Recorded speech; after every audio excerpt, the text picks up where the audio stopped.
오늘은 그 11번째 우리 세마스쿨 강의 시간인데요. 오늘은 사람에 대해서 말씀을 나누고자 합니다. 사람. 근데 뭐 사람에 대해서 말을 하자면 끝도 없겠죠. 근데 우리가 이제 우리의 관심은 성경이 말하는 사람은 누구냐.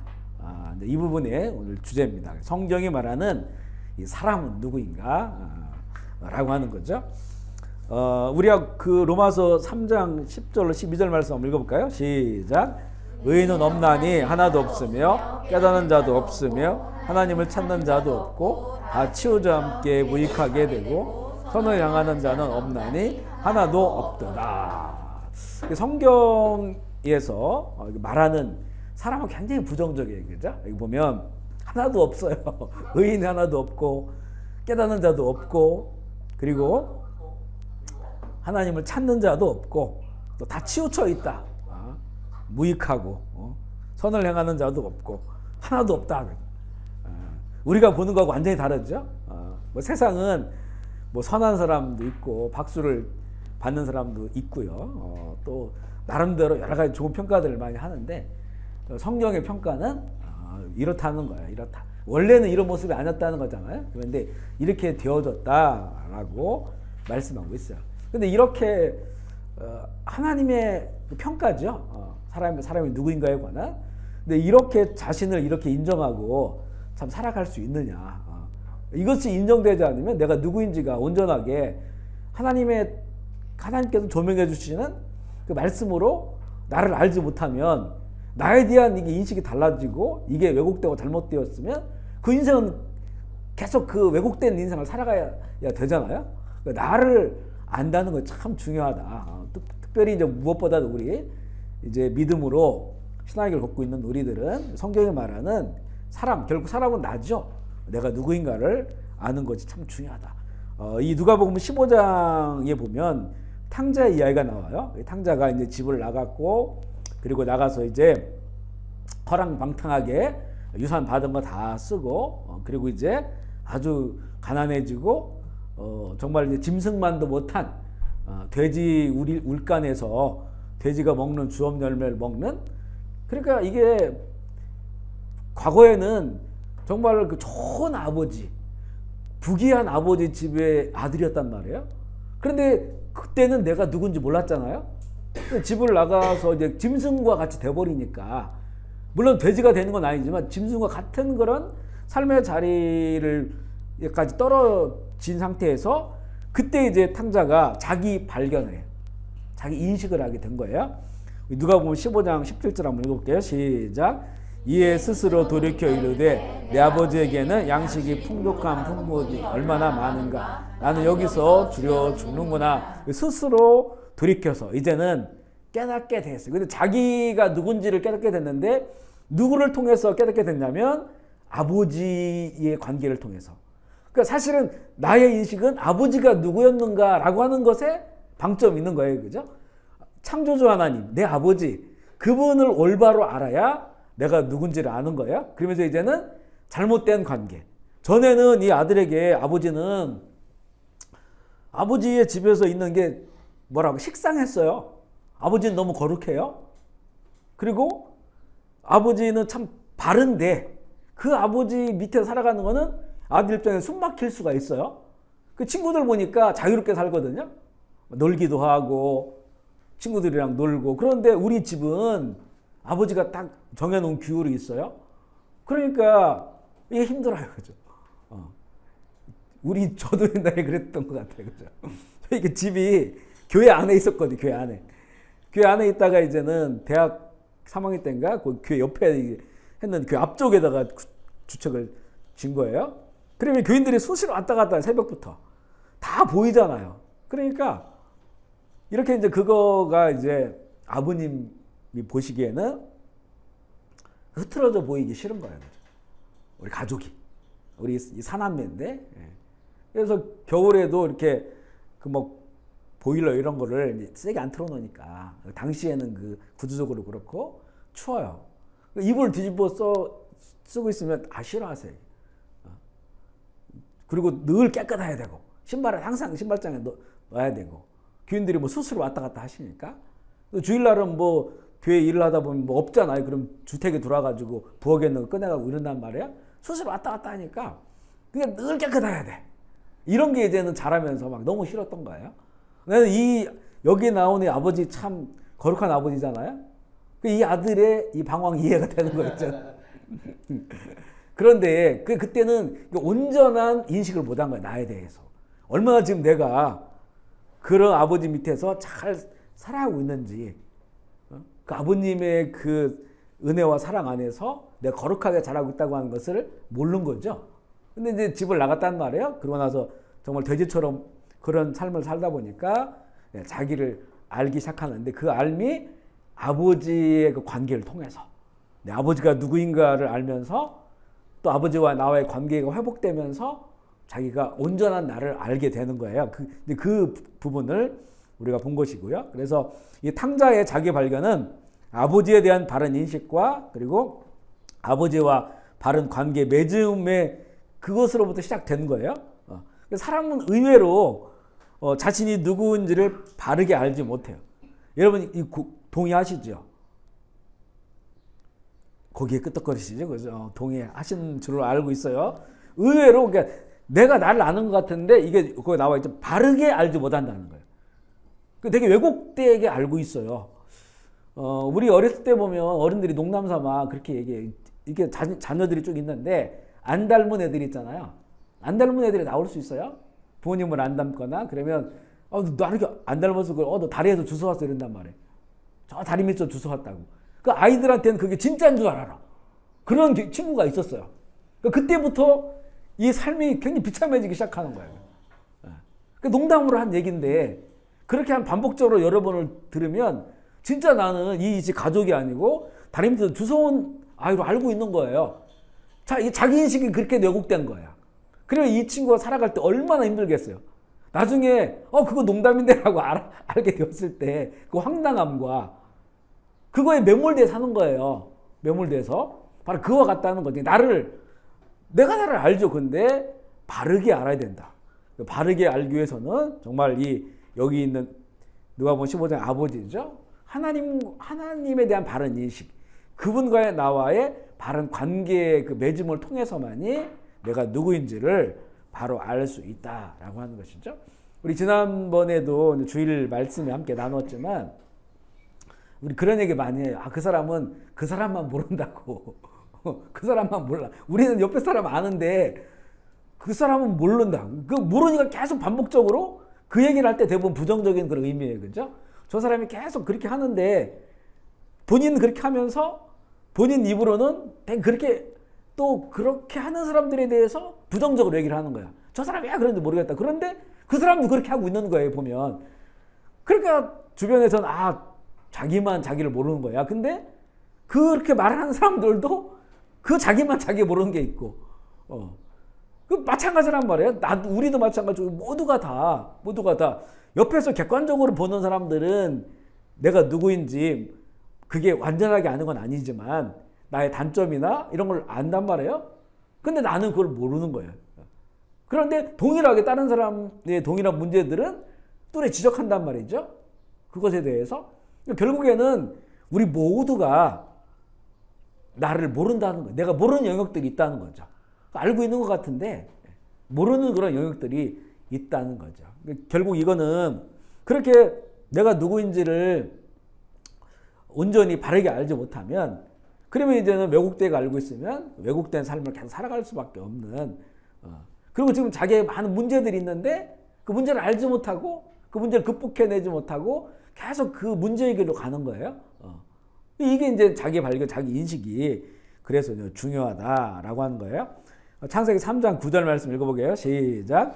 여호와 하나님이 아담을 부르심에 그게 이르되 내가 어디 있느냐라고 물어보죠. 인식론. 나를 어떻게 아는가? 나는 누구인가? 나는 어디서부터 왔는가? 이거를 하나님이 물어보셔요. 그러니까 내가 나를 찾고자 하면 이건 끝도 없는 수렁 속에 빠져요. 그러니까 하나님이 물어보시는 거예요. 그 하나님의 관점에서 내가 누구인가를 볼 수 있어야 된다는 거죠. 그러면 답이 나와요. 답이 나오는데 이렇게 하나님의 부르심이 너가 누구냐? 너 지금 어디 있어? 라고 하는 이 음성을 받아들여 못하면, 이것을 내가 인정하지 않으면 나를 스스로 세상 속에 살아가는 내가 올바른 나를 알고 찾을 수가 없어. 답이 안 나오는 거야. 계속 그것이 이제는 방황한단 말이에요. 우리가 잘 하는 게 있죠. 나는 생각한다, 고로 존재한다. 그러니까 사람에 대한 이게 하나 인식이에요. 이 칸트 철학자, 철학자가, 그 유명한 철학자가 깊은 어떤 사람에 대해서 깊이 사색하다가 그가 하나의 명제를 발견했어요. 사람은 누구냐? 나는 누구냐? 그러니까 나는 생각하고 있기 때문에 나는 사람으로서의 존재의 의미가 있는 거다.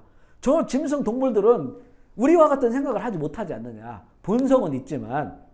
그리고 그 고체, 움직이지 않는 것들은 생각이 없지 않느냐. 근데 우리 사람은 생각을 한다는 거야. 그래서 내가 사람으로 존재하는 거야. 라고 하는 그런 발견이에요. 근데 이거는 이 철학적 사색을 통해서 내가 생각하기 때문에 사람이구나. 라고 하는, 그래서 내가 사람이야. 라고 하는 걸 가지고만 살아간다면 이거 역시도 왜곡된 삶일 수밖에 없어요. 왜 우리가 생각하고 있지? 저 짐승과 왜 우리는 다를까? 저는 본능인데 우리는 생각을 해서 자유의지를 가지고 결정하잖아? 근데 칸트는 생각하는 것까지 발견했지만 성경은 그 하나님께서 생각을 주셨다는 거잖아요. 자유의지를 주셨다는 거죠. 그런데 자유의지를 가지고 무엇을 선택하고 결정하고 살아가느냐라고 하는 길이 이제는 인생의 길이에요. 그죠? 그러니까 결국에는 내가 누구냐고 하는 인식, 이런 것들이 철학적 어떤 명제로부터도 이 고대에는 철학적 명제가 굉장히 중요했어요. 굉장히 중요했단 말이죠. 너 자신을 알라라고 하는 이 어찌 보면 참 우스갯소리로도 많이 나눈 얘기죠. 이거 굉장히 깊은 내용이에요. 그죠? 그 당시에 이 철학적 그 논쟁들이 엄청 많았던 시대잖아요. 그러니까 자기의 주장을 꺼내놓고 자신의 의의를 주장하고 상대방의 이런 입장들, 사상들 이런 거 비판하는 막 이런 시대였단 말이에요. 난상 토론이 벌어졌던 이런 시대에 소크라테스가 너 자신을 먼저 알아야 돼 라고 하는 거예요. 너를 깊숙이 들여다봐. 어떨 때는 보면 약간 성경적인 그런 그 내용도 그 안에 담겨져 있는 거예요. 근데 이런 그 한 명제에 사람들이 이제는 거기에 이제 다 멈춰서 자기를 한번 보려고 하는 이런 게 되는 거예요. 그러니까 자기 발견, 자기 인식이라고 하는 것들이 우리 인생을 살면서 여러 차원에서 나를 비춰볼 수 있는 것들이 있어요. 그죠? 그런데 이제는 그런 모든 것들이 다 부분적인 것이고 정답이 아니라는 거예요. 그리고 오히려 더 왜곡된 그런 자기 인식을 가지고 살아가기 때문에 왜곡된 그런 삶을 사는 거죠. 사실 우리에게는 이 질문은 끝났어요. 너는 어디로부터 왔느냐? 라고 하는 질문은 우리는 이미 끝난 사람이에요. 우리는 창조주 하나님으로부터 왔습니다. 라고 하는 답을 가지고 있잖아요. 아멘이시죠? 이거는 끝났어요. 그러면 이제는 그 중에서 우리가 이제는 지금 나는 어디에 있느냐? 어디로 가느냐? 라고 하는 것 또한 우리 성경을 통해서 우리는 그 길을 찾아가는 거예요. 이게 이제 내 인생의 길이다. 진짜 참 인간의 삶이다. 라고 하는 우리는 그 믿음을 우리 가지고 있으니까 굉장히 이거는 철학적으로 생각해도 굉장히 큰 하나의 그 어떤 자기 인식을 가지고 우리가 살아가는 거예요. 그 우리가 인생이 이런 부분에 있어서는 방황이 없는 거예요. 이거 굉장히 중요하거든요. 그죠? 이게 어른이 방황하면 애들도 같이 방황합니다. 어른이 이런 자기 인식이 없으면 아이를 똑같이 그렇게 자랄 수밖에 없는 건데 우리에게는 정말 하나님의 은혜로 그것을 알고 믿고 인식하고 살아간다는 그 길에 서 있다는 것이 참 중요하다는 거죠. 사람을 지으신 하나님으로부터 온 사람 그 인식이 아니라면 사람은 왜곡된 자기 발견, 자기 인식을 갖게 되고 이런 인식은 왜곡된 삶으로 그렇게 나타납니다. 제가 최근에 누가 이제 추천해줘가지고 그 드라마를 하나 봤어요. 하루에 한 편씩 해가지고 오랫동안 몇 주 동안 봤는데 나의 아저씨라고 하는 그런 드라마거든요. 거기 보면 이걸 보면서 그게 생각이 났어요. 그 드라마가. 그거 보셨는지 모르겠지만 너무 비참한 상태에서 살아간 그 사람들, 그들이 또 서로 만나고 그러니까 그 인식들이 자기 인식이 다 왜곡되어 있어요. 또 주변에는 그렇다 보니까 그런 사람들이 또 있고요. 결국 나중에는 이제는 어떤 좋은 아저씨, 근데 이 좋은 아저씨도 굉장히 그 비참한 삶을 살은 거야. 참고 이런 삶을 사는 거예요. 근데 그 사람에게 우리 이 젊은 그 사람이 그 좋은 아저씨의 어떤 이걸 느끼게 됐죠. 그러면서 자기 발견을 하는 거예요. 자기 발견.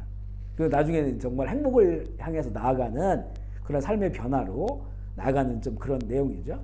그 이제 나의 해방 일지인가 그거 크리스찬슨 그분이 작가예요. 이 두 개 다 나의 아저씨도 그 작가인데 이제 그런 내용으로 거기에 나와 있어요. 너무 이제 우리가 세상 속에서 이 하나님으로부터 온 그 인간에 관한 그 자기 인식이 아니면 이렇게 너무 참 불행해질 수밖에 없고 참 비참하고 그런 삶이 너무나 많아요.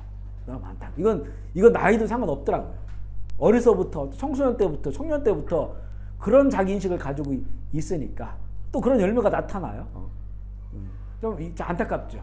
안타까운 그런 모습들을 보게 되니까 이렇게 내가 누구인가에 대해 올바른 인식이 얼마나 중요한가. 그래 사람이 누구인가를 성경을 통해 알아야 된다는 거예요.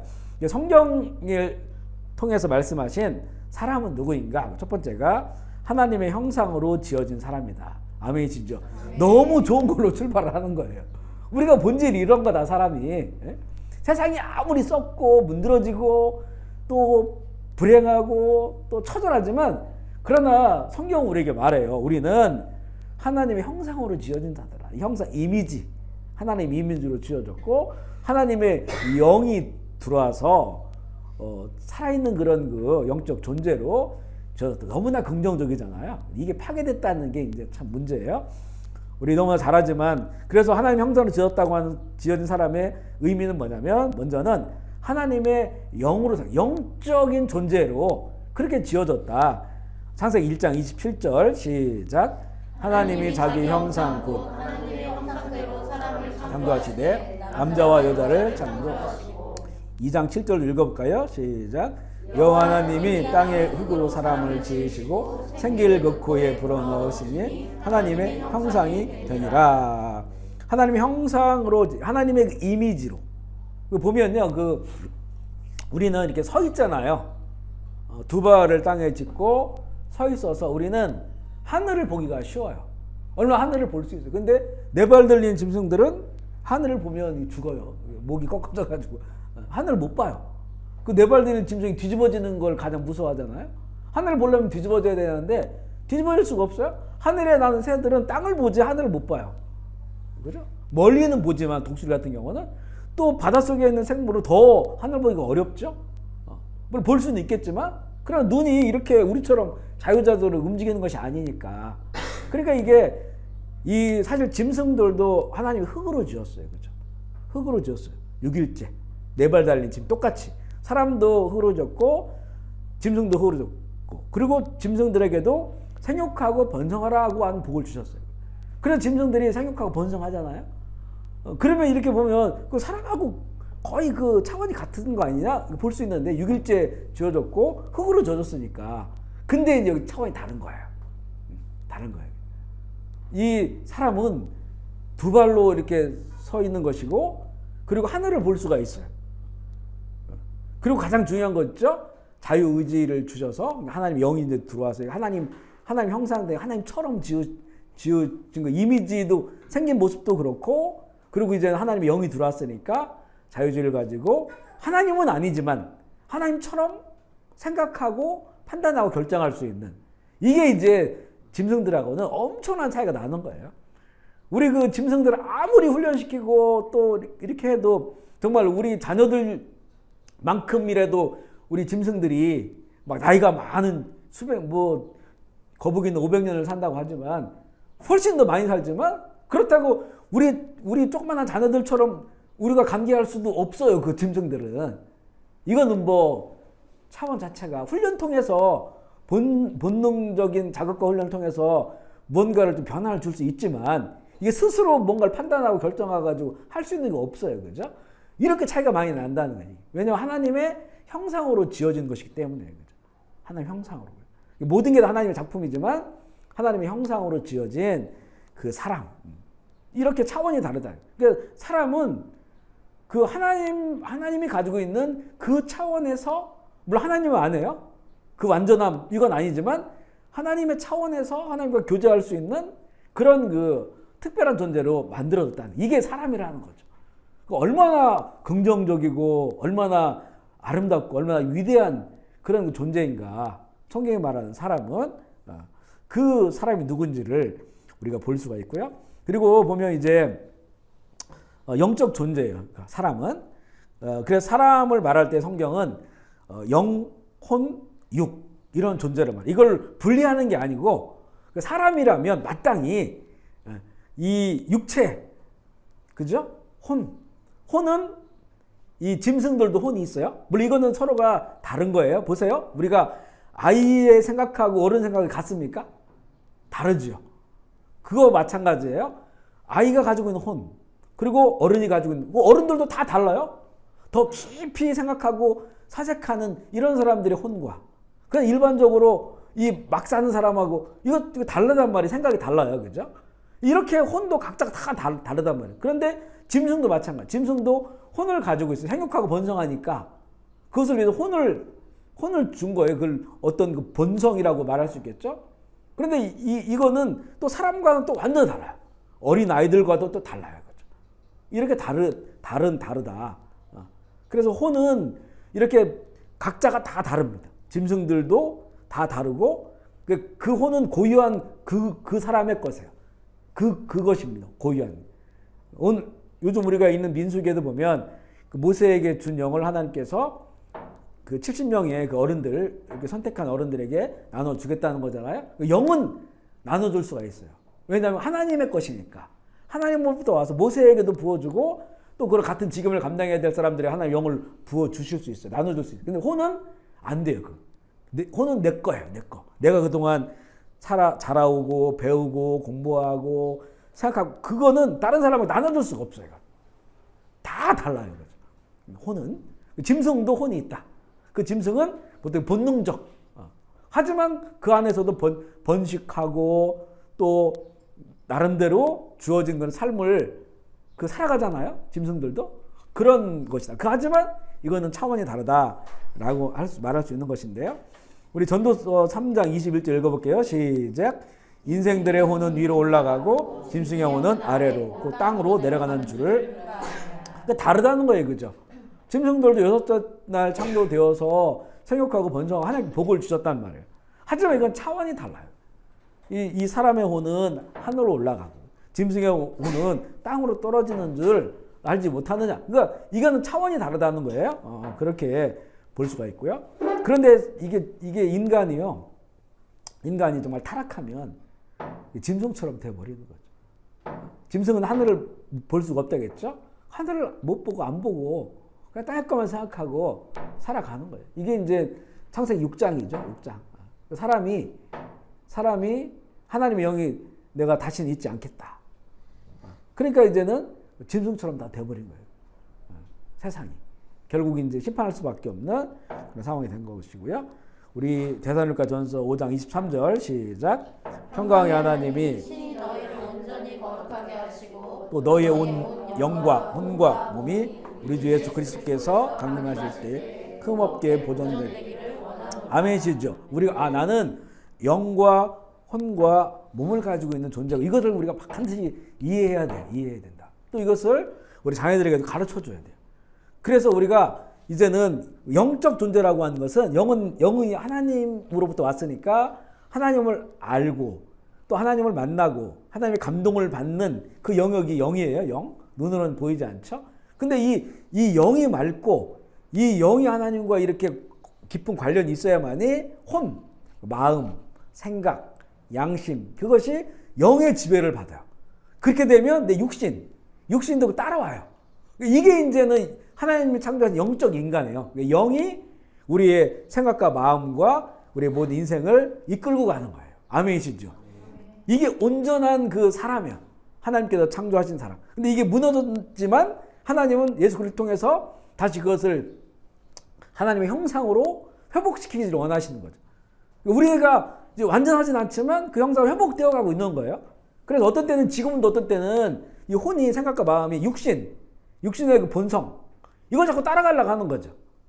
여기에 따라가면 결국 그 육신의 사람이 되는 거예요.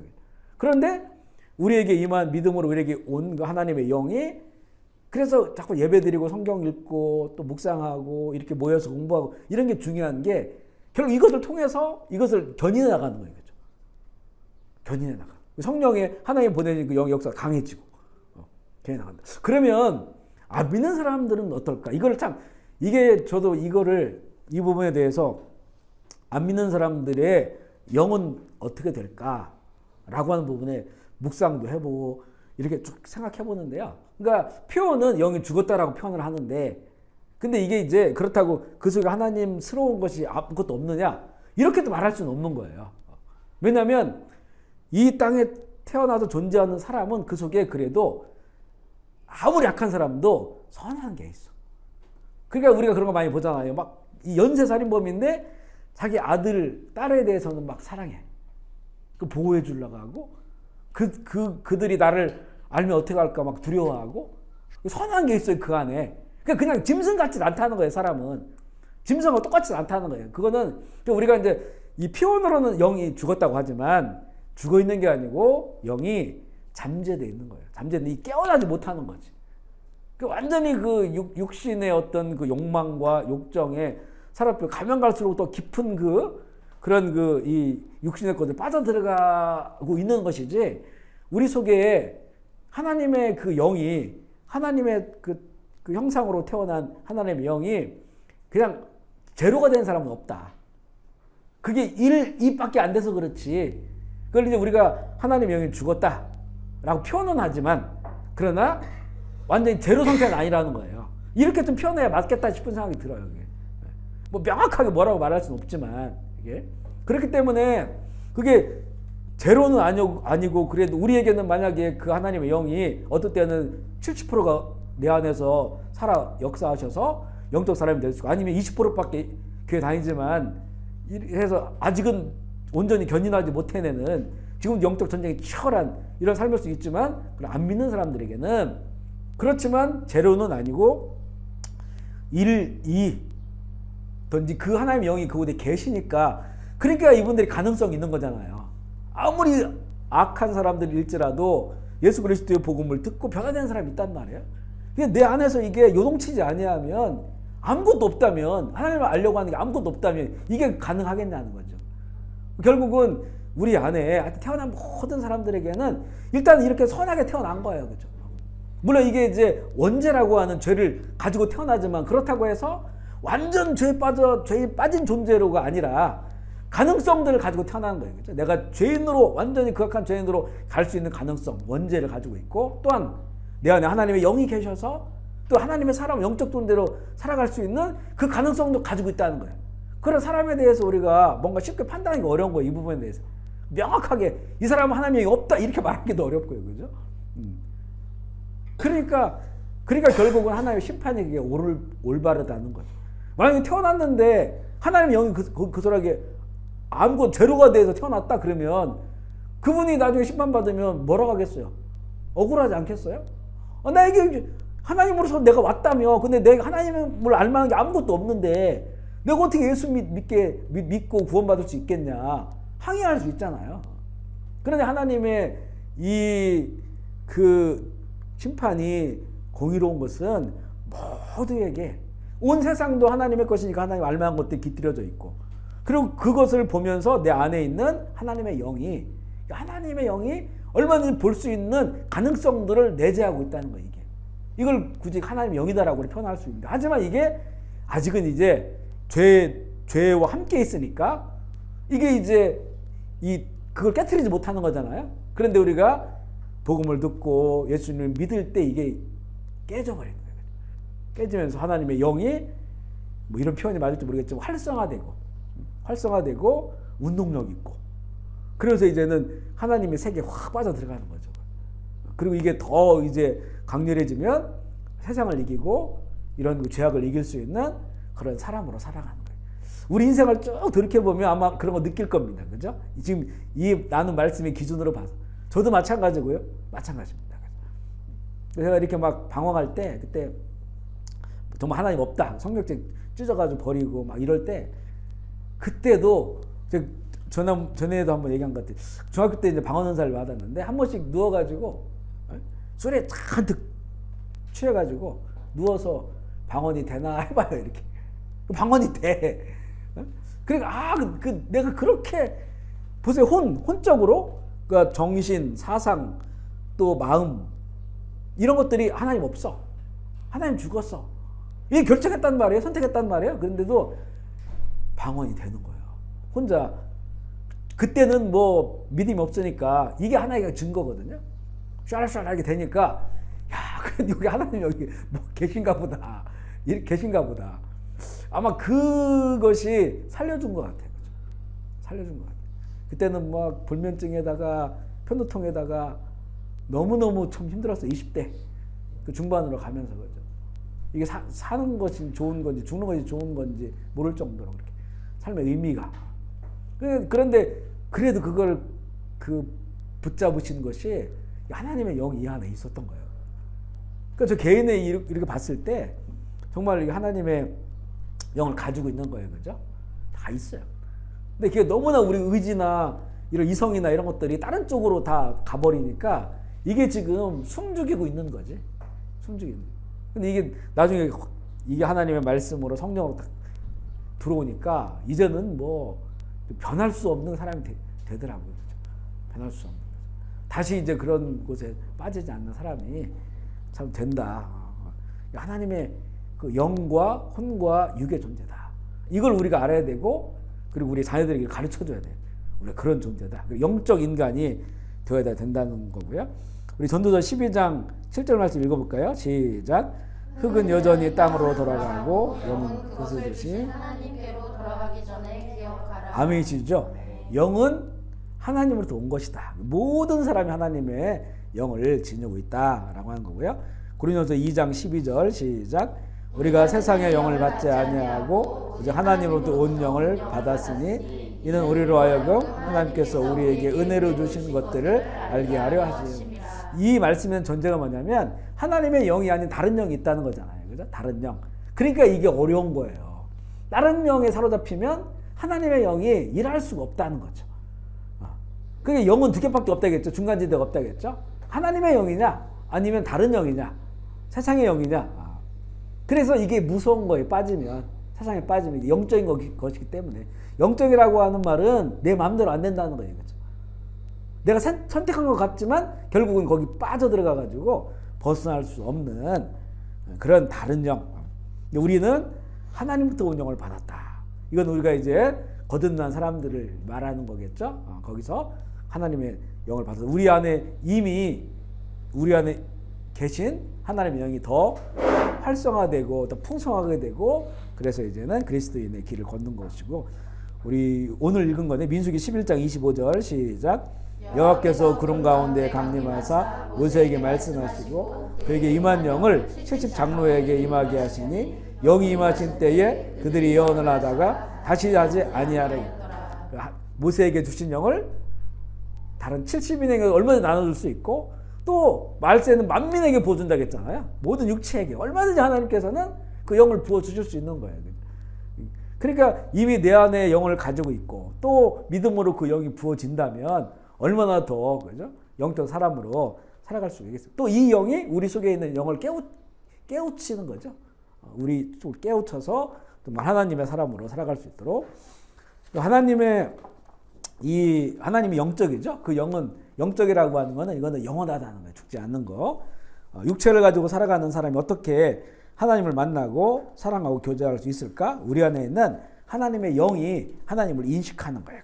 인간은 영으로만 된 존재가 아니라 혼과 육이 함께 존재하는 거예요. 세상 가운데 우리가 살아갈 때는 하나님의 영을 받은 인간은 혼과 육이 영을 따라 삶으로 영적 인간이 되어야 한다. 이게 사실 이걸 기계적으로 참 말하기는 어려워요. 그죠? 이 인생이 복잡한 영과 혼과 몸이라 가지고 이게 분리가 안 되잖아요. 지금 내 안에 다 있는 거예요. 지금 살아서 역사하는 거예요. 이게. 그러니까 정말로 내가 어떤 이 혼을 중간지대라고 한다면 이 혼이 육신에 붙어버리면 육신의 쾌락과 이걸 따라가면 그러면 영은 잠잠한 거예요. 육신의 사람이 되는 거죠. 근데 이게 이 혼이 이제는 영이 관심 가지고 있는 하나님에 대한 거죠. 여기에다 하나님의 성령이 충만 임하시면 이 영을 따라가는 거예요. 거룩한 삶을 따라가는 성화의 삶을 사는 거죠. 영적 존재가 되는 거죠. 그 길을 우리에게 이제는 가기를 원하시는 거예요. 그리고 이제 두 번째는, 첫 번째가 하나님으로부터 온 존재, 사람은 첫 번째가 영적 존재고, 두 번째는 하나님의 이름을 부르는 사람이다. 창세기 4장 25절 26절 시작. 아담이 다시 자기 아내와 동침하며 그가 아들을 낳아 그의 이름을 셋이라 하였으니 이는 하나님이 내게 가인을 주기 대신에 다른 씨를 주셨다. 셋도 아들을 낳고 그의 이름을 에노스라 하였으니 그때 사람들이 비로소 여호와의 이름을 불렀더라. 근데 보면 아담이 130세 때 가인을 낳아요. 그러니까 아담은 성인으로 만들어졌잖아요. 성인으로. 그러니까 바로 생육하고 번성하라라고 했으니까 아담과 하와가 얼마든지 바로 그때부터 아이를 잉태할 수가 있었어요. 근데 130년 후에 가인이 태어났다고 하는 건 아마 그 앞에 많은 사람들이 존재했을 것이다. 그래서 가인이 범죄하고 이렇게 도망하게 되었을 때 다른 사람들이 나를 죽이면 어떡하느냐 그랬잖아요. 내가 살인자니까. 하나님께서 표를 주잖아요. 아무도 너를 죽이지 못하게 내가 표를 주겠다라고 해서. 그러니까 가인이 첫 번째 아들이다라고 볼 수는 없는 거예요. 사실은 이렇게 맥락을 봤을 때. 그러고 나서 또 가인 이후에 또 셋도 태어나는데요. 그러니까 이미 세상에는 많은 사람들이 있었다고 우리가 볼 수 있는 그런 대목인데요. 근데 이제 가인이 범죄했단 말이에요. 그래서 가인이 또한 이제 쫓겨나고 그런 상황으로 갔는데 성경에 보면 가인의 족보가 나와요. 그리고 이제는 그 또 가인 이후에 태어난 셋이 있는데 이 셋의 족보가 나와요. 이 두 사람의 두 역사가 이게 갈라져요. 거기서 가인의 족보로 한 줄기가 흘러가고 셋의 족보로 한 줄기가 흘러가고. 근데 이 가인의 족보는 계속해서 범죄의 족보고 범죄가 더 심해져요. 그래서 라멕이라고 이 사람은 아이를 죽여요. 화가 난다고 아이를 죽여가지고 그 뭐라고 하냐면 가인보다 내가 7배나 더 벌을 받을 것이라고. 그렇게 자기가 고백을 한단 말이에요. 근데 셋은 셋 때부터 하나님을 불렀다는 거예요. 하나님의 이름을. 그때부터. 그리고 이 하나님의 이름을 부르는 이거는 히브리인이다 이렇게 성경적으로 얘기를 합니다. 이게 이제 사람의 그 역사가 그렇게 이제는 나눠지게 되는데요. 창세기 12장 7절 8절 읽어볼게요. 시작. 여호와께서 아브라함에게 나타나 이르시되 내가 이 땅을 내 자손에게 주리라. 자기 나타나신 여호와께 그가 그곳에 제단을 쌓고 거기서 베델 동쪽 산으로 옮겨 장막을 치니 서쪽은 베델이요 동쪽은 아이라. 그가 그곳에서 여호와께 제단을 쌓고 이름을 하나님께서 아브라함을 부르고 나서 그가 이제 가나안 땅으로 왔어요. 그곳에 제단을 쌓고 아브라함이 그곳에서 여호와를 불렀어요. 그러면 이 아브라함은 누구냐? 여호와를 부르는 그런 줄기였어요. 셋으로부터 쭉 이어진 중간에 노아가 있어요. 또 노아로부터 쭉 이어진 그 줄기예요. 가인의 그런 줄기가 아니고. 그래서 그 줄기로 쭉 이어져서 아브라함은 여호와의 이름을 불렀다. 그러니까 세상에 사람을 규정할 때 여호와의 이름을 부르는 사람, 하나님의 이름, 예수 그리스도의 이름을 부르는 사람이 있고 그렇지 않은 사람으로 이렇게 나눠져요. 앞서 얘기한 영, 혼, 육으로 따져봤을 때 이제는 영적 존재는 하나님의 이름을 부르는 자들이고 육적 존재들은 하나님의 이름을 부르지 않는 자들로 쭉 나눠지게 되는데요. 바로 하나님의 이름을 부르는 자, 성경이 말하는 사람, 또 그렇지 않은 자를 볼 수 있고, 세 번째는 사람은 복 있는 사람으로 지었다는 거예요. 창세기 5장 1절 2절 시작. 이것은 하나님 아담의 계획을 적은 것이 하나님이 사람을 창조하실 때에 하나님의 모양대로 지으시되 남자와 여자를 창조하셨고 창조되던 날에 하나님이 그들에게 복을 주시고 그들의 이름을 사람이라. 아멘이시죠? 이 부분도 참 그동안 많이 했어요. 사람이란 존재는 누구냐면 하나님의 형상, 그 이미지로 모양대로 지어졌고 그리고 하나님의 영을 받은 존재고 그렇기 때문에 사람 창조되는 그날부터 하나님께서는 복을 주셨다는 거예요. 이 하나님의 복. 그러니까 이 복을 주신 하나님과 단절되니까 이게 얼마나 불행하냐. 이게 가장 큰 불행과 가장 큰 저주는 복을 주신 하나님과 단절된 거예요. 그죠? 그러니까 인간으로 태어나서 하나님을 모르고 살아가는 게 이게 가장 큰 불행이라는 거예요. 하나님 복 주시는 하나님이신데 그 하나님과 연결되어 있어야 될 거 아니에요. 그죠? 그러면 얼마나 하나님의 사랑을 누리고 그 긍휼함을 누리고 보호하심을 누리고 또 영원한 하나님의 그 나라까지 갈 수가 있는데 이게 단절되어 있으니까. 그래서 성경은 사람이 복받은 존재로 태어났다. 근데 요한계시록이 마지막 성경이잖아요. 그곳에서도 나와요. 그죠? 마지막 때에 이 편지를 쓰는 것은 너희가 이걸 읽고 듣고 행하여서 그 너희를 복된 사람으로 만들기 위한 것이로 하나님의 그 복을 회복하는 거예요. 그죠? 그래서 영원한 이 하나님의 나라에 들어갈 수 있는 그런 사람이 되도록 이 편지를 너에게 쓰는 거다라고 그렇게 기록하고 있어요. 그러니까 앞서 얘기한 것처럼 사람이 세상에 지어지고 이런 좋은 이런 그 존재로 복 있는 존재로 지어졌는데 이제는 그 범죄한 그런 사람들 안에서 이 두 가지의 줄기로 나눠진다는 거죠. 하나는 창세기 4장에 보면 가인의 후손이 나오는데 가인의 후손 중에도 에녹이 나오고요. 라멕이 나옵니다. 에녹도 이제는 에녹 성을 쌓았어요. 그래서 이는 사람의 이 가인의 후손으로서 이제는 성을 쌓고 자기들의 문명을 만들고 성을 쌓았다고 하는 것은 다른 사람들과 전쟁한다는 얘기거든요. 전쟁에서 빼앗기는 이런 세상을 이들이 만들었어요. 이 육적으로 사는 범죄한 그런 그 죄의 줄기죠. 그리고 거기에 라멕이 나와. 라멕. 그래서 화가 난다고 아이를 죽이고 나는 가인보다 더 7배나 더 무거운 죄를 졌다라고 이 흐름으로 쭉 가요. 그런데 창세기 5장에 보면 또 하나의 이 족보가 나와요. 이 족보가 바로 아까 말씀드린 여호와의 이름을 부른 셋의 후손으로 쭉 이어져요. 근데 여기에 보면 이 흐름 속에서도요. 에녹이 있어요. 이 흐름의 에녹은 누굽니까? 가장 하나님과 동행하다가 들림받은 에녹. 이름 똑같잖아요.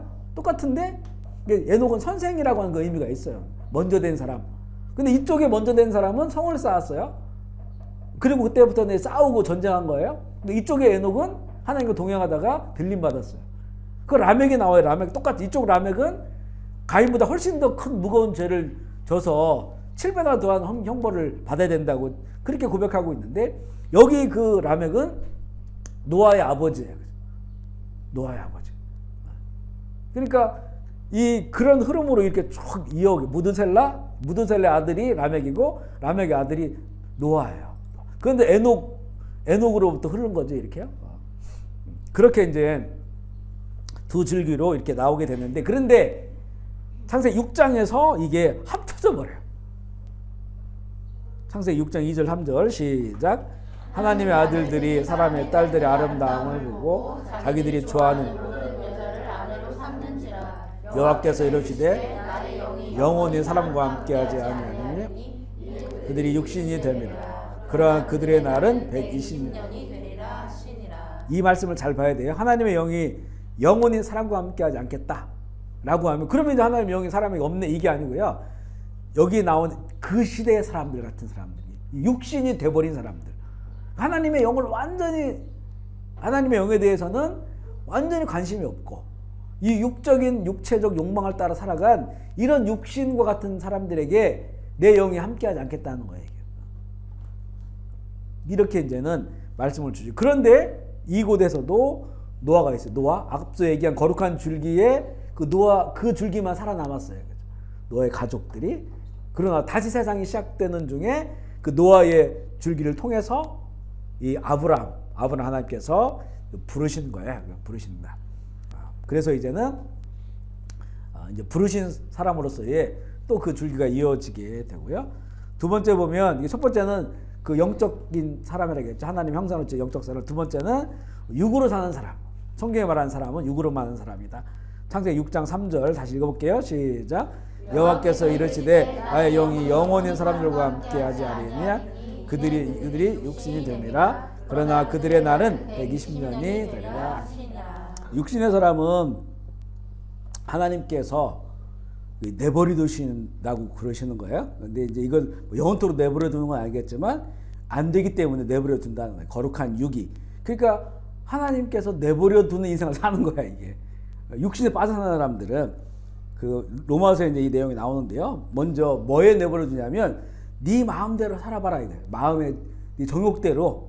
여기에 이제 빠졌어 이 사람들은. 그리고 그냥 살아봐라 이렇게 놔두시는 거예요. 로마서 1장 24절 시작. 그러므로 하나님께서 그들을 마음의 정욕대로 더러움에 내버려 두사 그들의 몸을 서로 욕되게 하겠으니. 그래, 그러니까 여기 뒤에 연결되는 게 뭐냐? 순리대로 써야 될 것을 이거를 그 영리대로 쓴다는 거예요. 특별히 이제는 뭐 남자와 여자를 만드셨고 그런 관계를 해야 되는데 남자와 남자가, 여자와 여자가, 이거는 이제 순리를 넘어서는, 왜냐면 마음의 정욕대로 하는데 이걸 하나님이 내버려 두셨어요. 물론 심판도 하셨죠. 노아 시대 심판도 하셨지만 이제 완전한 심판까지는 내버려 두시는 거예요. 그 내버려 두심이 하나님의 궁극적인 목적은 아니에요. 왜냐하면 어찌할 수 없기 때문에 내버려 두시는 거예요. 결국 그들이 깨달아서 돌아올 수 있는 그런 마음을 가지고 계신 거죠. 두 번째는 부끄러운 욕심대로 내버려 두신다는 거예요. 1장 26절 시작. 이 때문에 하나님께서 그들을 부끄러운 욕심에 내버려 두셨으니 그들을 순리대로 쓸 것을 바꾸어 영리로 쓰며. 자, 이렇게 된다. 그러니까 결국에는 내버려 두면 마음의 정욕대로 내버려 두니까 더럽고, 그죠? 그 다음에 부끄러운 욕심에 내버려 두니까 이런 입으로 우리가 참 입에 되기 어려운 이런 일들이 이루어지는데 이거를 하나님께서 내버려 둔다는 거예요. 이게 신학적으로 거룩한 유기견 할 때 그렇잖아요. 유기견. 그때 유기예요. 거룩한 유기. 내버려 두신다. 세 번째는 상실한 마음 그대로. 이거 하나님을 상실한 거예요. 잃어버린 그 마음대로 놔두신다는 거예요. 로마서 1장 28절 시작. 또한 그들이 마음에 하나님 두기를 싫어하며 하나님께서 그들을 그 상실한 마음대로 내버려 두사 합당하지 못한 일을 하게 하셨으니. 이렇게 세상에 태어나서 그 인생이 살아가는데 자기 인식, 내가 누구인지를 온전히 알지 못했을 때 하나님의 이렇게 버려두심, 내버려 두심의 상태가 된다는 거예요. 그렇게 되니까 이게 마음의 정욕대로 살고 다 안 좋은 거죠. 그 다음에 부끄러운 욕심대로 살고 입에 댈 수도 없는, 하나님을 상실한 거예요. 이걸 하나님께서 상실시킨 게 아니고 본인들 마음에 하나님을 잃어버리는 거예요. 마음이 하나님을 생각하지 않으니까, 하나님을 알만한 것들을 다 주셨음에도 불구하고 하나님을 상실해버리니까 그 상실대로 놔두시니까, 그러니까 결국에는 합당하지 못한, 그러니까 인간으로 태어나서 합당한 일을 해야 되는데 하나님 기뻐하신 삶을 살아가야 되는데 그렇지 못한 그런 삶을 살아가게 되는 그런 사람들에 관한 그런 말씀이고요. 결국 이들의 이런 삶은 이렇게 살아가는 건 진노를 쌓아놓는 인생이 되는 거예요. 우리 로마서 2장 5절 시작. 다만 내 고집과 회개하지 아니한 마음을 따라 진노의 날 하나님의 의로우신 심판이 그날에 임할 진노를 내게. 그 날마다 내가 누구인지, 사람이 누구인지를 알지 못하는 사람들은 그 하루하루가 하나님의 진노를 쌓아놓는 그런 인생을 살아간다. 보면 내 고집과 회개하지 않은 마음이라겠죠. 그러면 회개하면 되는 거예요. 내가 누구인지를 인정하고 인식하고 하나님 예수 그리스도의 이름으로 회개하고 또 용서를 구하고 얼마든지 용서를 받고 영적 사람의 그 삶을 살아갈 수 있는데, 이게 사람이 고집스러운 거예요. 고집스럽고 그 고집이 굳어져 버리고 결국은 그렇게 어찌 보면 사람 같지 않은 그런 삶을 살다가 인생이 끝나버리는 참 불행한 그런 사람들이 있음을 보여주고 있고요. 마지막 때 노아 때와 같은 그 육신의 사람들이 많아진다는 것이 예수님의 그런 말씀이죠. 마태복음 24장 37절 39절 시작. 노아의 때와 같이 인자의 임함도 그러하리라. 홍수전에 날까지 사람들이 먹고 마시고 장가들고 시집가고 있으면서 홍수가 나서 그들을 다 멸하기까지 못하였으니 인자의 임함도 이와 같으리라. 우리가 이제 정말 노아의 때처럼 주님 오실 날이 가까워지니까 우리 주변에서 우리 대한민국 사회도 마찬가지고요. 일어나는 범죄들이나 이런 일들 보면 참 정말로 너무너무나 그 악한 일들이 일어나요.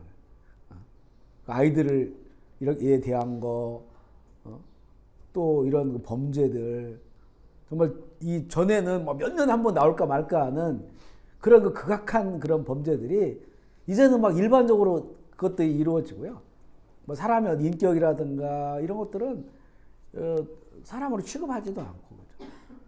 하여튼 말할 수 없는 이런 것들이 가면 갈수록 더 이런 범죄들이 심각해지고 커진다고 하는 것을 보게 되는, 결국에는 사람이 이런 그 진정한 그 사람에 대한 본질을 잃어버리고 더욱더 짐승을 닮아가고 짐승과 같은 그런 모습으로 변화되는 것을 보게 됩니다. 그만큼 하나님께서 주신 하나님의 영이 마지막 때로 가면 갈수록 정말 인간의 어떤 이런 그 욕망과 그리고 또 이런 하나님을 마음에 두기 싫어하는 그런 상실한 마음들 이런 것들이 막 극대화돼 버리는 현상들이 나타나는 것을 보게 되고요.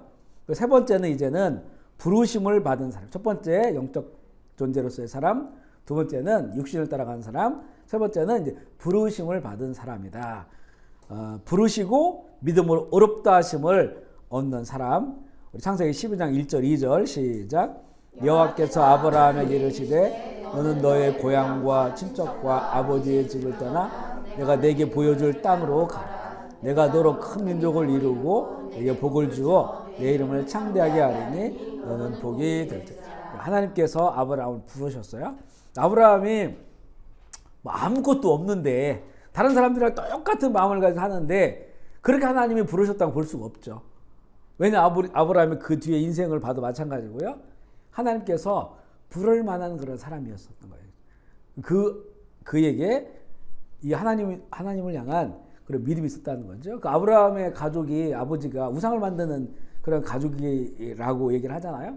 근데 그런 환경에서 자라남에도 불구하고 우상을 따라가거나 우상을 숭배하거나 하지 않고 이 히브리인들 이 앞서 얘기한 셋으로부터 시작된 그 줄기들 중간에 에녹이 있고 노아가 있고 그렇게 흘러가는 그 줄기의 아브라함으로서의 그 거룩함을 가지고 있었기 때문에 하나님께서 그를 부르셨어요. 부르셨다고 하는 건 이제는 우리 신학적으로 예수 그리스도 안에 들어가 보면 우리를 부르신 이를 의롭다 하시고 성화, 그죠? 거룩한 길을 가고 결국에는 영화롭게 하신다는 거예요. 부르시고 그를 의롭다 하시고 믿음으로 의롭다 하시고 마지막에는 영원한 구원의 길을 가게 하는 이런 그 성화의 길을 걷는 사람들을 말하고 있는데요. 그런 그 존재로서의 사람. 로마서 4장 13절 읽어볼게요. 시작. 아브라함이나 그 후손에게 세상의 상속자가 되리라고 하신 언약은 율법으로 말미암은 것이 아니요 오직 믿음의 의로 말미암은 것이다. 그러니까 사실 아브라함은 율법 이전에 400년 전에 존재했던 그 하나님 부르신 사람이잖아요. 그는 그래서 율법의 아래가 아니고 믿음으로써 의롭다 인정받은. 우리는 지금 똑같아요. 그때는 예수 그리스도의 이름은 없었지만 아브라함은 그 거룩한 줄기를 이어와서 여호와 하나님을 부르는 여호와께서 인정하신 의롭다 인정받은 사람이에요. 믿음으로 그랬다는 거죠. 여호와를 믿었기 때문에. 마찬가지로 우리는 이제는 예수 그리스도를 믿음으로 말미암아서 의롭다 인정받는 부르심을 받은 그런 사람으로서의 존재를 말하는 거고요. 로마서 5장 1절 읽어볼게요. 시작. 그러므로 우리가 믿음으로 의롭다 하심을 받았으니 우리 주 예수 그리스도로 말미암아 하나님과 화평을 누리자. 아멘. 히브리서 3장 1절 시작. 그러므로 함께 하늘의 부르심을 받은 거룩한 형제들아 우리가 믿는 도리의 사도이시며 대제사장이신 예수를 깊이 생각하라. 아멘. 함께 하늘의 부르심을 받은 거룩한 형제들아. 교회를 이렇게 말하고 있어요. 교회 공동체에 대해서 함께 하늘의 부르심을 받은 거룩한 사람들이라고 말하고 있습니다. 우리는 그래서 이제 우리의 그 사람으로서의 정체성이 뭐냐면 부르심을 받은 사람들. 근데 이 부르심이 뭐냐면 우리가 믿음으로 예수 그리스도를 믿음으로 의롭다 인정받는 그렇게 부르심을 받아서 살아가는 그런 사람으로서의 그런 그 정체성을 가지고 있는 것이고요. 그리고 또한 이제 이 신약의 사람은 부르심을 받은 사람 그리고 다른 말로 또 표현하면 양자의 영을 받은 사람 하나님의 자녀죠. 로마서 18장 14절부터 17절 시작. 너희가 육신으로 살면 반드시 죽을 것이로되 영으로서 몸의 행실을 죽이면 살리니 무릇 하나님의 영으로 곧 하나님의 아들이라. 너희는 다시 무서워하는 종에 받지 아니하고 양자의 영을 받았으므로 우리가 아빠 아버지라 부르짖느니라. 성령이 친히 우리의 영과 더불어 우리가 하나님의 자녀인 것을 증언하라. 여기 참 명확하게 이게 구조가 나오죠. 먼저는 육신으로 살면 반드시 죽을 것이다. 영으로서 몸의 행실을 죽이면 산다. 우리가 지금 그 가운데 껴있는 거예요. 지금요. 그래서 우리가 제일 마지막 보세요. 우리의 성령이 친히 우리의 영과 더불어 우리 하나님의 자녀인 걸 증언한다고 했죠. 그러니까 이미 우리에게 하나님의 영이 있어요. 근데 이게 잠재되어 있었다고 했잖아요. 근데 이제 우리 믿음으로 말미암아 복음을 믿음으로 말미암아서 이제는 성령이 우리 가운데 임해요.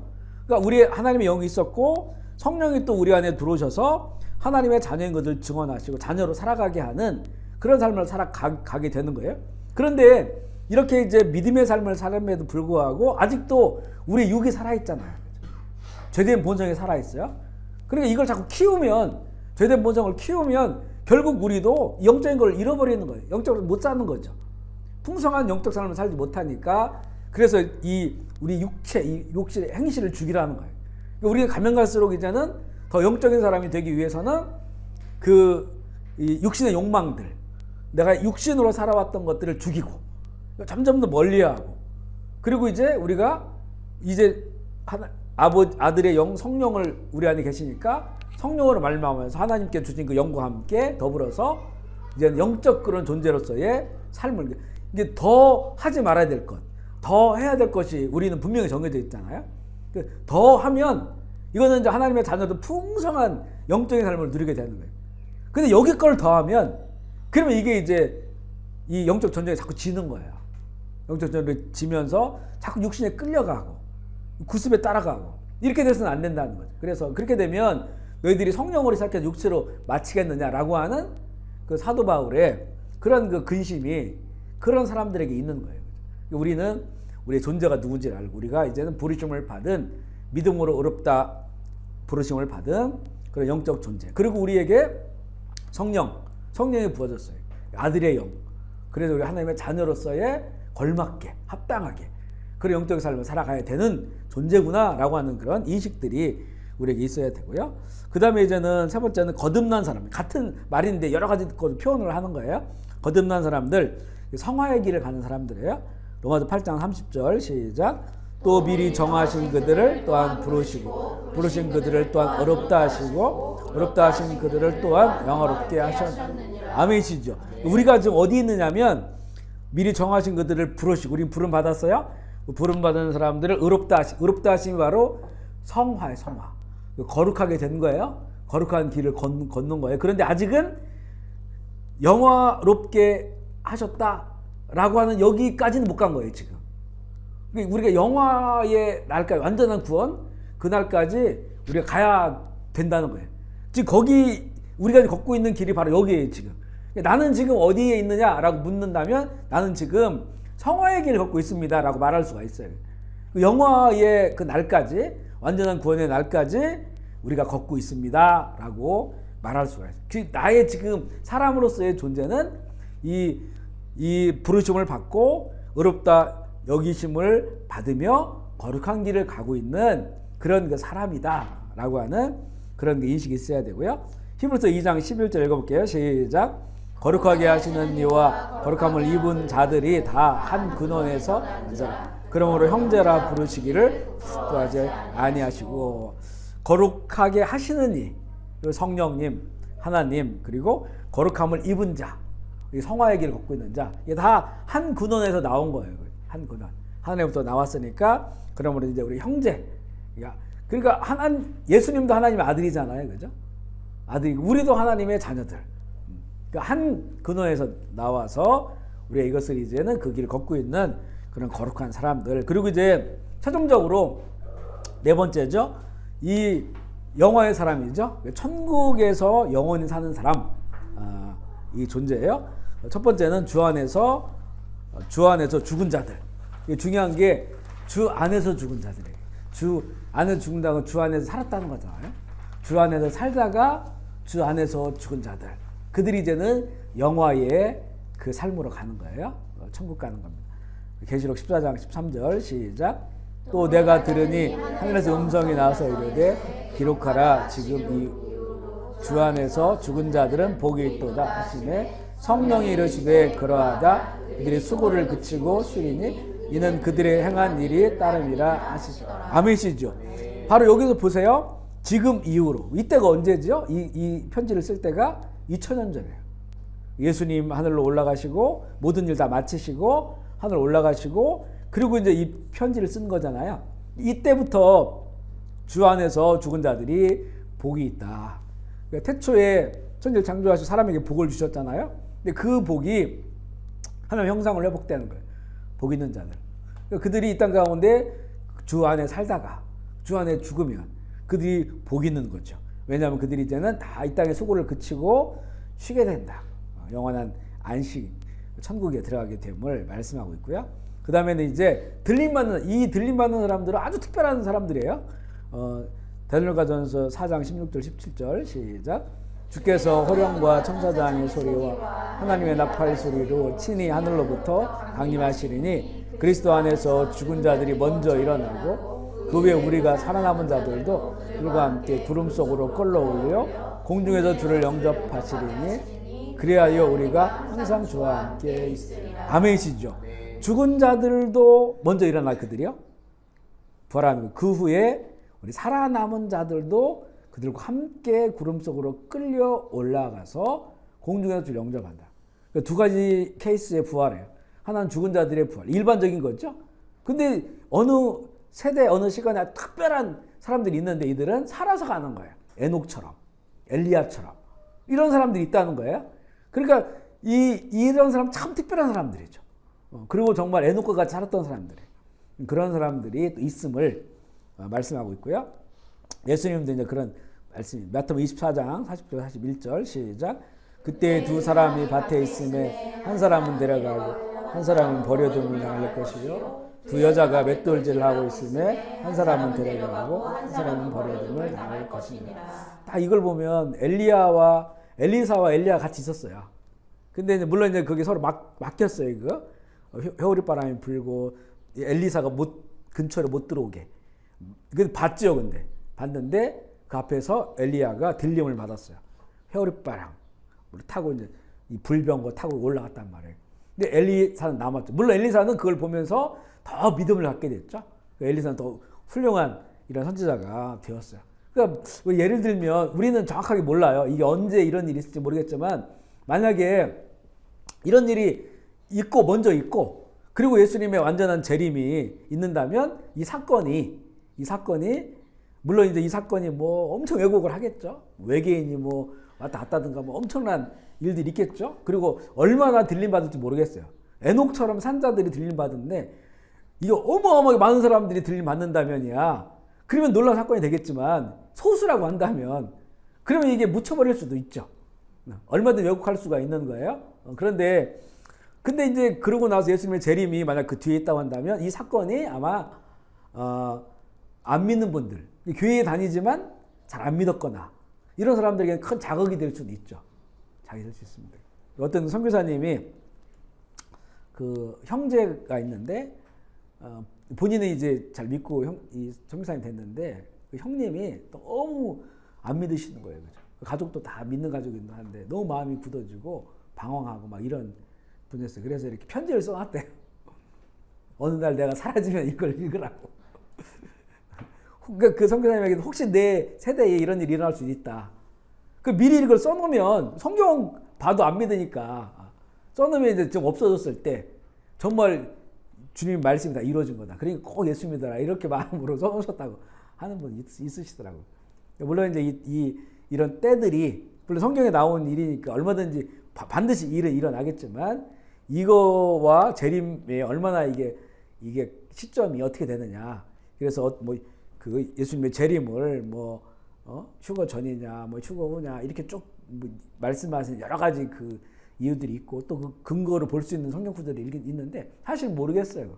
정확하게는 모르겠는데 그렇지만 이게 언제냐에 따라서 또 여러 가지 상황들이 일어나지 않겠나 하는 생각이 들고요. 특별하게 이렇게 들림받는 사람들 그런 존재로서의 사람들이 있고요. 생명책에 이름이 기록된 사람 빌립보서 4장 3절 읽어볼게요. 시작. 또 참으로 나와 멍에를 같이 한 내게 구하노니 복음에 나와 함께 힘쓰던 저 여인들을 돕고 또한 글레멘드와 그 외에 나의 동역자들을 도우라. 그 이름들이 생명책에 아멘이시죠. 사도 바울은 그 셋째 하늘도 갔다 왔잖아요. 하늘의 일들을 보았어요. 그런데 사도 바울이 쓴 그래요. 지금 이 땅에서 이렇게 이제 열심히 일하는 저 여인들 그 여인들과 뭐 또 글레멘든과 이런 그 사람들, 동역자들, 이들이 이름이 생명책에 기록되어 있다. 그러니까 그들이 열심히 너희들은 도와야 된다. 이렇게 얘기를 하는 거예요. 이 땅, 물론 우리도 이 땅 가운데 살지만 하늘 어린 양 생명책에 이름이 기록되어 있겠죠, 그죠? 그 이름이 기록되어 있어야 된다는 거예요. 기록되어 있어야 된다. 그들이 이제는 영원한 안식을 누리게 됨을 보여주고 있고요. 요한계시록 13장 8절 시작. 죽임당한 어린 양의 생명책에 창세 이후로 이름이 기록되지 못하고 이 땅에 사는 자들은 다 그 짐승에게 경배하리라. 짐승의 표에 관련된 말이 나오고, 짐승의 표는 이제는 딱 이게 의미가 몸이나 이마에 들어간다. 이건 하나의 이제 중요한 사건이 되겠지만 이 의미 자체는 짐승의 세상, 짐승의 세상에서 살아가는 거예요. 그러니까 진짜 어린 양 예수 그리스도를 순수하게 믿고 따르는 자가 아니면 다 짐승의 세상에서 그 유익을 누리고 그걸 버리지 못하고 벗어나지 못하고 살아간다는 거죠. 결국 그들이 또한 이런 물리적인 어떤 이런 일을 받을 수밖에 없는 그런 길로 가게 됨을 말씀합니다. 그러니까 우리가 이제 이 길로 가면서 우리가 지금 그 길로 가까이 왔다는 거 우리가 느끼고 있죠. 요즘 그 챗 GPT 같은 거 딱 처음에 나올 때 이 급속도로 메타버스 같은 건 지금 싹 들어가 버렸어요. 거의 그죠. 메타버스에 관련된 회사 주가들이 뚝뚝 떨어지고 막 그러더라고요. 이제는 그 메타버스는 가상현실이고 그거를 어떻게 뭐 저작권을 같은 거 인정하고 이런 건데 이게 이제 챗 GPT가 나오니까 너무 이제 그 과도기가 확 넘어가 버린 거예요. 더 사람들에게 편리하고 유익한 게 나오니까. 근데 이걸 딱 보면서 드디어 이제 그 말하는 우상이 나왔구나. 요한계시록 13장에 보면 말하는 우상이다. 말하는 우상. 그리고 말하면 다 대화가 되고 그게 또 문자로도 만들어지고 모르는 게 없고 다 물어봐요. 지금은 약간 지금 밑에 수준이지만 이제는 이게 자기 공부를 하잖아요. 스스로. 어마어마한 이제는 정보를 다 가지게 되고 수많은 변수들을 다 그걸 가지게 되면 스스로 학습하게 되면 사람들은 다 물어볼 수밖에 없고 거기서 말해주는 것을 정답으로 볼 수밖에 없고 말하는 우상이죠. 이게 이제 사람 로봇가 되고 기계가 되고 이렇게 되면 일상에서 같이 우리 그 삶 가운데 이제는 우리 이끌어가게 되는 삶 이끌어가게 되는 그런 존재가 되니까 앞으로는 뭐 논문 쓰고 이런 게 별 의미가 없어지고요. 뭐 이런 설교문도 마찬가지겠죠. 설교문도 어떤 목사님이 아주 그 설교 좀 주제를 주고 그 해보라고 했는데 뭐 몇 분 만에 아주 좋은 설교가 나왔더라고요. 근데 이제 이걸 좀 이런 걸 의지한다고 생각해 보세요. 거기에 사실 우리가 하나님의 메시지를 전하는 거는 가장 중요한 게 뭐냐면 그 하나님의 그 영이 있느냐는 거잖아요. 그죠? 하나님의 영의 감동을 받고 정말 하나님이 지금 그 고대에 있는 우리들에게 전하고 싶은 말씀이 무엇인가. 그 부분이 참 핵심인데 그런데 이제 이렇게 해놓으면 영의 활동이 없는 거잖아요. 영의 활동이 없이. 근데 멋진 설교문이죠. 이렇게 돼버리면 결국에는 하나님의 종들도 그걸 의존하기 시작한다고 생각해 보세요. 요즘 이제 한국에서는 너무 이제 미자립 교회가 많고 또 각 교단별로 다 우리 사모님들, 목사님들 다른 직업을 갖는 거를 다 이제 합법화 시켜 놨거든요. 그러니까 만약 그런 일들을 쭉 하다 보면 설교를 해야 되는데 언제 준비하고 언제 기도하겠어요? 그러니까 이런 챗 GPT 통해서 설교문을 만들어가지고 대충 이렇게 해가지고 하면 이런 세상이 온 거예요, 지금. 그럼 이거를 짐승의 시스템이라겠죠, 이 모든 것들이요? 그것으로 가는 거잖아요. 그것을 의존하게 돼 있잖아요, 그죠? 그거 가지고 이제 하는 거잖아요, 그죠? 이렇게 된다는 거예요, 그죠? 점점 영적 활동들이 없어지는 거예요. 이걸 하려면 정말 기도하고 또 성경을 읽고 또 하나님의 뜻을 계속 구하고 그 말씀을 준비할 제일 힘든 게 그거거든요. 엉뚱한 말을 좀 안 하고 하나님이 지금 나와 우리에게 오늘 이 순간 하시고 싶은 말씀이 무엇인가, 이게 제일 어려운 거라는 개인적으로 저는 이렇게 생각이 들거든요. 이런 것들이 있어야 이게 나오는데 이런 게 다 과정이 없는 거예요. 이제 그 딱 멋진 그런 그 설교만 나오는 거죠. 또 그걸 전해요, 그걸 들어요. 또 들을 때 좋을 수도 있죠, 그게. 그걸로 살아가요. 이렇게 된다고 생각해 보세요. 이게 거룩한 일인데도 이렇게 되면 일반적인 세상의 영역은 어떻게 했습니까? 그러니까 짐승에게 경배할 수밖에 없는 거죠. 짐승을 따라 살아갈 수밖에 없는 그런 삶으로 가는 거예요. 우리는 이제는 이 챗GPT가 나오면서 참 느낀 게 뭐냐면 결과물보다는 과정이 중요하다. 과정. 결과물을 너무 빨리 얻을 수 있어요. 몇 분이면 나와, 몇 분이면. 근데 이 과정이 없이 결과물이 이 몇 초 만에 몇 분 만에 나오면 이건 생명력이 없는 거예요. 생명력이. 그래서 이 과정, 아날로그 같은 이 과정을 거쳐야 되는 거예요. 진짜 생명력이 그곳에 있고자 한다면. 근데 이제 지금 세상은 급하게 이제 그쪽으로 다 가고 있는 이런 이 시대가 됐음을 보게 되고 정말 야 이런 게 짐승이 경배하는 거구나. 옛날에는 상상도 못했죠. 아니 짐승이한테 누가 경배를 하겠어 이랬거든요.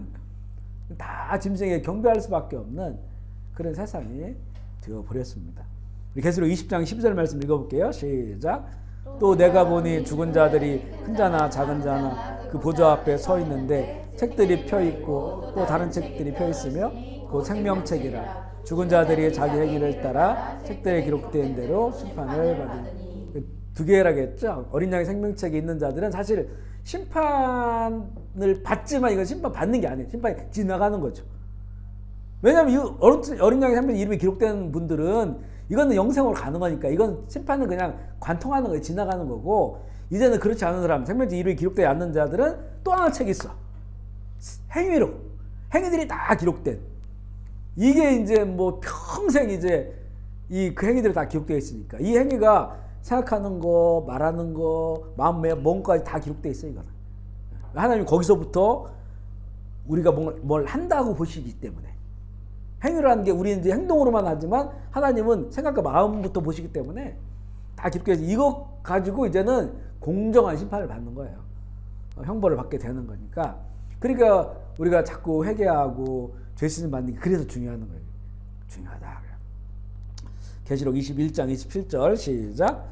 무엇이든지 속된 것이나 가증한 일 또는 거짓말하는 자는 결코 그 일이 들어가지 못하되 오직 어린 양의 생명책에 기록된 자들만 들어가라. 아멘이시죠? 이 땅을 살아가면서 어린 양의 생명책에 이름이 기록된 사람들 이들은 참 복 있는 사람들이고요. 그리고 부르심을 받은 사람들이고 지금 상화의 길을 걷고 있는 사람들 또 하나님께서 그 형상을 창조한 그런 그 사람들의 삶인 것을 알게 되고요. 이게 좀 우리가 자기인식이 중요한 게 뭐냐면 우리 평소 살아갈 때 잘 모르는데 사춘기 때 그리고 갱년기 때 그때 사춘기 갱년기가 힘든 게 뭐냐면 사춘기 때는 이제는 그동안은 부모님 시킨 대로 했잖아요. 어렸으니까. 근데 이게 그 나이로 보면 만으로 13세인가? 14세인가부터는 이제는 자기가 판단하고 분별하고 그러니까 엄마 아빠가 한 얘기라고 다 믿는 게 아니라는 거예요. 그때부터는. 그리고 이제는 엄마 아빠와만 관계하다가 이게 관계가 넓어진다는 거죠. 친구들도 만나고 또 여러 정보도 얻게 되고 이러면서 이제 복잡해지는 거야. 그러면서 그때 한번 이제는 이게 와. 나는 누구인가가 와요.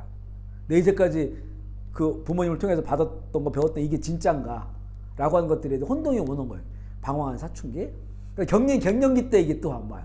한 4, 50년을 살았는데 오늘 딱 보니까 난 아무것도 아닌 것 같아. 나는 누구인가? 내 그동안 한 건 무엇인가? 이게 온다는 거예요. 근데 이제 이게 자기인식이 성경적 자기인식, 사람의 자기인식 이게 좀 명확하면 이걸 잘 이겨나갈 수가 있어요. 또 물론 사춘기와 갱년기 아니더라도 인생에 어디 큰 일이 부딪혔거나 아니 사랑하는 사람이 먼저 떠났거나 이랬을 때 이게 또 한번 와요. 그죠? 이 옵니다. 살면서 분명히 와요. 이때 나는 누구인가라고 하는 인식. 이 사람으로서의 자기 인식이 하나님과의 관계를 통해서 또 하나님 아버지와의 관계를 통해서 온전하게 서 있으면 그 시간은 잘 지나갈 수 있어요. 오히려 더 잘. 근데 이게 무너져 있고 이게 잘 형성 안 돼 있으면 그때 무너져 버리는 거예요. 그리고 그래 마음이 병들고 여러 가지 이제 그 병의 증상들이 정말 정신적인 이런 질환으로 나타나고 그죠. 대부분 이게 보통 귀신 들렸다고 하면 다른 인격들이 들어와 있잖아요. 막달라 마리 같은 건 7귀신 들어왔다고 했으니까 이거는 7 인격이 들어온 거예요. 그러면 내가 누군지를 모르는 거예요. 이게 정신분열증이라고 하죠. 분열되어 있는 거예요. 그냥 내가 한 인격으로 쭉 살아가야 되는데 그런데 다른 게 들어왔으니까 여기서 막 부딪혀버리니까 이게 나는 누구야? 그러니까 어떤 때는 이렇게 했다가 어떤 때 이렇게 했다가 남이 보면 어떤 때는 막 울었다가 어떤 때는 막 웃었다가 어떤 때는 화를 냈다가 어떤 때는 푹 들어갔다가 왜 자기가 없는 거예요 지금. 여기에 들썩거리고 저기에 들썩거리는 거예요. 이게 이제는 질병으로 나타나죠. 결국엔 건강한 우리가 이 삶을 살기 위해서는 자기 인식이 뚜렷해야 되는 거예요. 아멘이시죠. 그러니까 우리에게는 정말 이미 우리가 누군지 알잖아요. 성경을 통해서.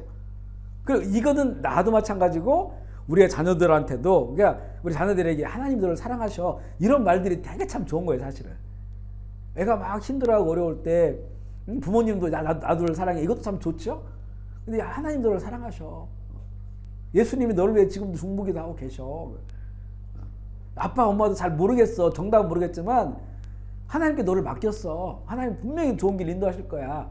이런 말들이요, 우리 자녀들의 그 자기인식, 이거를 건강하게 해주는 거죠. 그래서 분명히 이런 시간 옵니다. 그죠? 방황하는 시간들이 와요. 이 시간들을 정말 잘 극복하고 넘어갈 수 있는 그 힘이 바로 이 자기 발견, 자기 인식이 있다는 거죠. 그런데 그것이 세상이나 어떤 이 철학적 이런 게 아니고 성경을 통해서 하나님이 말씀하시는 그 사람의 존재로서의 나를 알면 건강하게 그 시간을 지나갈 수 있다는 겁니다. 아멘이시죠? 아멘. 우리 오늘 나눈 말씀 생각하시면서 같이 기도하기 원하는데요. 나는 누구인가? 자기 인식과 자기 발견이 참 중요하다 이렇게 나눴어요. 우리는 이미 사실 우리 알고 있는데, 그런데 이제 자꾸 이제 잊고 사는 때가 많아요. 특별히 어떤 외부적인 압박이 심하거나 내적인 어떤 것들이 심하게 오면 자꾸 이걸 잃어버리거든요. 그러면 또 방황해 그때요. 그때 마음이 병들거든요. 그러니까 이게 좀 각인돼야 될 것 같아요. 각인.